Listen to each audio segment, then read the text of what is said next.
Fala galera do Graça que Educa, graça e paz a todos. Bom dia, boa tarde, boa noite. Sejam muito bem-vindos ao canal do Graça que Educa. Estou muito feliz de estar aqui, a gente fazer esse retorno depois de mais de um ano que a gente fez uma pausa aqui. Estamos de volta. E hoje eu quero, além de dar as boas-vindas, aqueles que já são de casa já sabem, curte, comenta, compartilha. Aqueles que são novos aqui, por favor, né? A gente sabe que o YouTube ele entrega mais o conteúdo quando a gente tem comentários, quando a gente tem curtidas, quando a gente tem compartilhamento. Ele vai entender que esse conteúdo é relevante e ele vai mandar. Para quem já é aqui de casa já sabe que isso é lei, né? Mas para quem está chegando agora já sabe do recado. E eu estou aqui hoje especialmente para a gente inaugurar uma série de conteúdos que a gente está preparando, já preparou uma parte, outra está preparando para um público que a gente nunca falou aqui, são os empreendedores cristãos. Os empresários, empreendedores cristãos, essa galera que é autônomo, dono do próprio negócio, e é com vocês que a gente quer falar. Embora esse conteúdo possa ser ouvido por todos, mas em especial o objetivo que a gente quer atingir é esse coração. Então não faz nada, não sai daqui da frente do computador, pega esse link, manda no grupo da igreja, manda no grupo do bairro, manda na associação que você é parte lá dos outros empresários, o grupo do network, porque eu tenho certeza que essa palavra vai abençoar muito a vida das pessoas, tá? E aqui eu também estou dando início a uma série desses conteúdos. Eles não serão sequenciais, obviamente, mas eles vão estar organizados numa playlist aqui do canal, falando sobre algumas temáticas que a gente sabe que é muito importante para os empreendedores cristãos e mais, hein? Algo que de fato o Senhor tem feito queimar aqui no meu coração. Eu tenho essa responsabilidade e essa missão de entregar isso para vocês de forma excelente, como a gente faz aqui em todos os nossos conteúdos. Beleza? Bom, vamos lá. Eu quero já primeiramente, depois de dar as boas-vindas e fazer essas cerimônias aqui, direto para o conteúdo, que hoje a reflexão, você viu aqui a gente falar sobre propósito, falar sobre José de Arimateia. Um personagem que ele é muito rápido a passagem dele nas escrituras, e eu quero primeiro começar lendo elas com vocês, e aí a gente parte para a reflexão bem objetiva aqui, para a gente dar esse pontapé inicial. Então eu vou compartilhar minha tela com vocês, para que a gente possa ler juntos. Então vamos lá. O Evangelho de Mateus, capítulo 27, no verso 57, diz assim: Ao cair da tarde, chegou um homem rico de Arimateia chamado José, que se tornara discípulo de Jesus. Dirigindo-se a Pilatos, pediu o corpo de Jesus e Pilatos ordenou que este lhe fosse entregue. José tomou o corpo, envolveu-o em um lençol limpo de linho e o colocou em um sepulcro novo, que ele havia mandado cavar na rocha, depois de fazer rolar uma grande pedra, sobre a entrada do sepulcro. Retirou-se. Maria Madalena e outra Maria estavam sentadas ali em frente ao sepulcro. E esse trecho ele termina simplesmente desse jeito, assim. Mas o que chama a atenção aqui é sobre a descrição de José de Arimateia que Mateus coloca. Ele fala que José de Arimateia era um homem rico e que ele também tinha terras, tinha posse, e era um túmulo que nunca havia sido usado, e ele mandou fazer isso. Na referência que a gente tem, essa passagem, esse trecho, também é relatado nos outros evangelhos, chamados de sinóticos, lá em Marcos, em Lucas e João, e cada um deles traz uma característica para José de Arimateia. E eu preciso que você depois faça a leitura deles, tá? Então, quando você lê isso, Mateus 27, capítulo 27, versículo 57, aqui você vai ver a conexão com outros textos de Mateus, de Marcos, de Lucas e de João. E quando um deles descreve que ele era alguém muito importante, ele tinha uma posição no Sinédrio, outros falam que ele era um homem bom, justo ali, e traz essas características e até fala que ele era seguidor de Jesus. E eu quero começar a gente fazendo uma pergunta aqui, óbvia pra gente.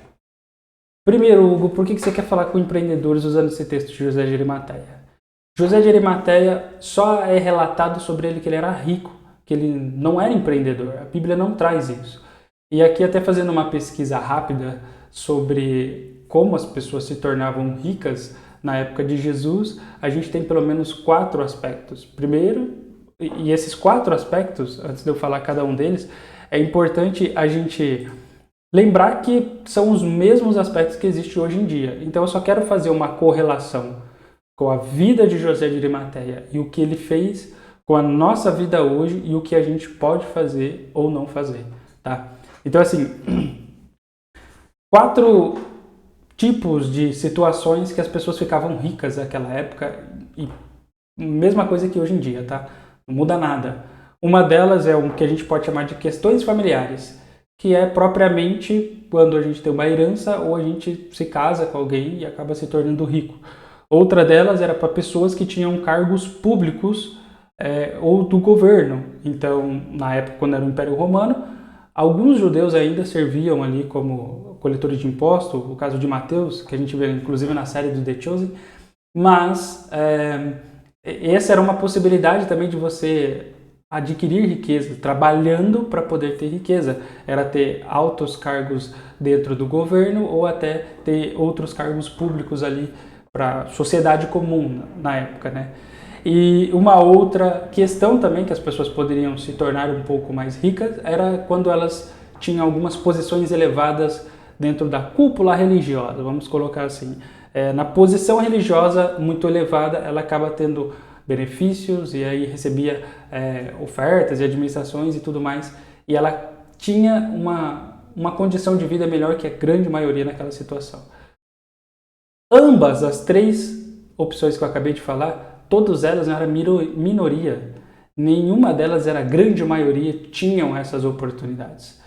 Mas uma oportunidade muito compartilhada comum daquela época e também é da nossa realidade são os empreendedores, ou seja, comerciantes, agricultores, pessoas do artesanato, construtores, tinham essas posições de terem o seu próprio negócio, se dedicavam a isso, tomavam risco para isso e elas conseguiam se tornar ricas, entendeu? Uma coisa que eu quero já chamar a atenção aqui para a gente a Bíblia não está interessada em falar qual a origem da riqueza de José de Arimateia. O que é interessante é que as escrituras ela deixa claro qual é o destino e não a origem. Então, o texto que nós acabamos de ler, a gente viu que José de Arimateia usou daquilo que era seu. E aí eu vou explicar claramente isso. Da sua posição, da sua influência e da sua riqueza para isso. E aí por que eu estou falando isso para empreendedores? Porque se a gente pegar e fizer uma correlação, os empreendedores também têm influência, têm riquezas e também têm posição que pode tomar algumas decisões ou que pode fazer com que aquilo que ele deseja aconteça. E é isso que eu quero chamar sua atenção. Quando nós olhamos para a vida de José de Arimateia, e por um bom tempo eu fiquei observando e eu só tinha a relação dele como alguém que tinha assim influência, riqueza e tudo mais, que cuidou do corpo de Jesus. Então Jesus, após a crucificação, José de Arimateia tem esse acesso a Pilatos, ele era alguém do Sinédrio, ele tinha riqueza, recursos, e aí ele conseguiu, ele não fez nada de errado, a não ser ir lá e pedir o corpo, e foi concedido para ele, e ele cuidou. E em algum dos evangelhos vai dizer que ele teve ajuda até de Nicodemos para poder cuidar do corpo de Jesus. E esse era o ponto que tinha na minha cabeça. José de Arimateia cuidou do corpo de Jesus. Então eu fiquei por um bom tempo somente com essa parte da escritura e sempre quando eu me levava ao texto para refletir, eu falava assim, nós como empreendedores temos uma preocupação. Nós temos que cuidar do corpo de Jesus. Usar a nossa riqueza, usar o nosso tempo, a nossa influência, os nossos recursos, o nosso grupo de acesso, o nosso networking, para poder cuidar do corpo de Jesus. E aqui eu quero fazer um paradoxo com você. Ali José de Arimateia cuida do corpo físico de Jesus, mas isso é tão literal quanto também uma parte profética, entendeu? Acho que a escritura é muito clara quando ela deixa isso para a gente poder interpretar e fazer a mesma coisa. Porque hoje nós não temos o corpo físico de Jesus literal. Hoje o corpo de Jesus é um corpo místico, é a igreja de Jesus. E se nós nos colocarmos nessa condição e pensar nisso, o destino daquilo que nós temos como empreendedores, como homens e mulheres de negócio, seria um desses objetivos. Poxa, o meu propósito é que Deus me dá sabedoria, Deus me dá oportunidade, Deus me dá energia, saúde, condição, disposição para eu empreender, para eu ter o meu próprio negócio, não apenas para que eu tire proveito disso, somente eu e a minha família. Isso é certo e é de dever, mas não para só aí. Não é só isso que tem que ser feito. Se eu trabalho apenas para que eu lucre e eu desfrute do lucro, eu estou limitando o potencial que Deus está me dando, além de ser egoísta, no final das contas. Então, eu quero te levar a essa reflexão que Deus, Ele te permite ser um empreendedor, uma empreendedora, dona do seu próprio negócio, a fim de que você use isso como meio e não como fim. Como meio para alcançar algo maior. Que algo maior é esse? E é essa conexão que eu quero fazer com José de Arimateia. José de Arimateia entendeu que aquilo era tudo meio, a fim de conseguir algo maior, o que é dar dignidade para o sepultamento do corpo de Jesus. E ele cuidou. E durante muito tempo eu fiquei imaginando, nós como empresários, nós devemos cuidar do corpo. E o corpo de Jesus hoje é a igreja. Como nós fazemos isso? Vamos ter uma ONG, obras sociais, e por aí vai.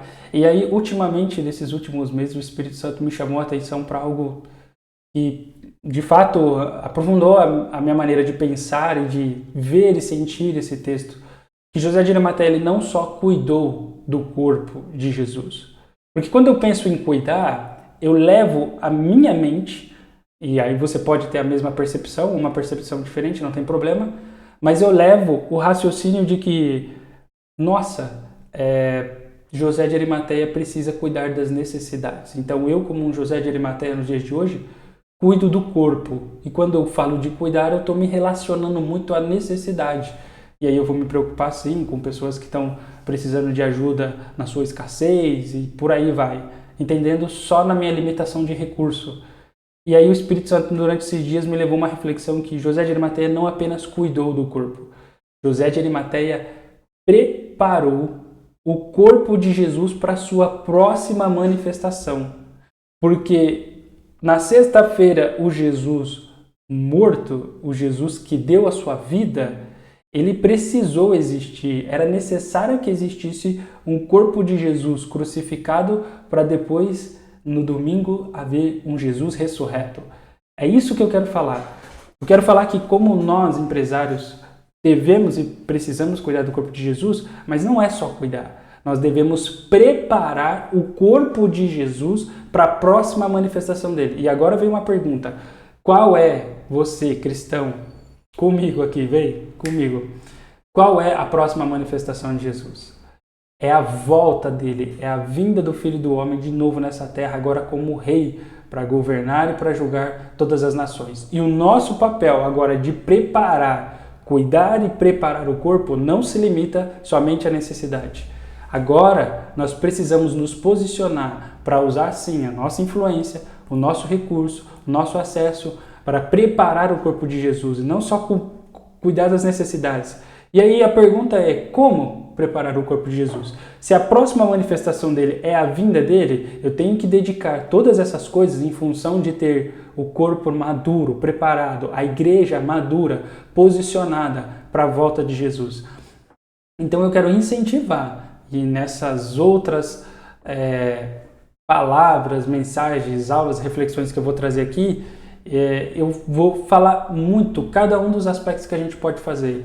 Então, do que a gente pode fazer e do que a gente pode ser dentro das nossas igrejas, dentro da nossa comunidade de fé, para a gente poder ajudar a preparar o corpo místico de Jesus para a sua próxima manifestação. Esse que é o recado que eu quero dar hoje, é a reflexão que eu quero trazer para vocês hoje, de vocês pararem e pensarem, poxa, o propósito talvez do meu negócio não é somente eu lucrar, eu não vou vender mais produto ou serviço apenas para poder pagar os meus boletos e dar um conforto para minha família. Você vai fazer isso com essa intenção, mas não é só isso, tem algo a mais. E esse algo a mais eu vou ter condição, eu vou ter capacidade, possibilidade de servir o corpo de Jesus. a fim de que ele esteja pronto, preparado para quando ele voltar na vinda dele. Beleza? Te agradeço por você ter ficado até aqui o final do vídeo. Se isso fez sentido para você, comenta aqui embaixo. Se caso você não tiver entendido nada, me chama também aqui embaixo para a gente conversar. E eu quero explicar mais nessas próximas rodadas que a gente vai fazer aqui com mensagens e conteúdos focados nesse sentido. Nós vamos falar muito de aspectos técnicos, vamos falar diretamente de coisas práticas que os empreendedores podem fazer para que o seu negócio se torne cada vez melhor a fim de cumprir esse propósito, preparar o corpo de Jesus para a volta dele, para a próxima manifestação dele. E a próxima manifestação é a volta dele. Beleza? Um forte abraço, te agradeço demais, Deus abençoe e valeu!